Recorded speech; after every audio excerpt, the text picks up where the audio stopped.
जीवन जीवन है, चाहे एक बिल्ली का हो या कुत्ता या आदमी का। एक बिल्ली या एक आदमी के बीच कोई अंतर नहीं है।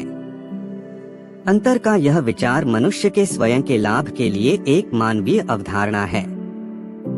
कोई भी देश या जाति अब विश्व से अलग नहीं रह सकती। जैसे सारा संसार बदल रहा है, उसी प्रकार भारत को भी बदलना चाहिए। भारत भौतिक समृद्धि से हीन है, यद्यपि उसके जर्जर शरीर में आध्यात्मिकता का तेज वास करता है। यह देश यदि पश्चिम की शक्तियों को ग्रहण करे और अपनी शक्तियों का भी विनाश नहीं होने दे, तो उसके भीतर से जिस संस्कृति का उदय होगा वह अखिल विश्व के लिए कल्याणकारिणी होगी। वास्तव में वही संस्कृति विश्व की अगली संस्कृति बनेगी। व्यक्तियों में सर्वथा नवीन चेतना का संचार करो, उनके अस्तित्व के समग्र रूप को बदलो, जिससे पृथ्वी पर नए जीवन का समारंभ हो सके और लोग अपने देश को एक भौतिक चीज की तरह जानते हैं, जैसे मैदान, जमीन, पहाड़, जंगल, नदी वगैरह। लेकिन मैं अपने देश को माँ की तरह जानता हूँ। मैं उसे अपनी भक्ति अर्पित करता हूँ, उसे अपनी पूजा अर्पण करता हूँ।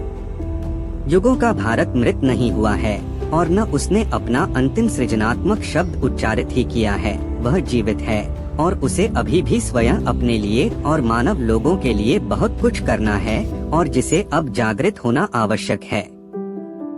पढ़ो, लिखो, कर्म करो, आगे बढ़ो, कष्ट सहन करो, एकमात्र मातृभूमि के लिए, माँ की सेवा के लिए। कला अति सूक्ष्म और कोमल है। आंख अपनी गति के साथ यह मस्तिष्क को भी कोमल और सूक्ष्म बना देती है। जिसमें फूट हो गई है और पक्ष भेद हो गए हैं, ऐसा समाज किस काम का। आत्म प्रतिष्ठा और आत्मा की एकता की मूर्ति का समाज चाहिए।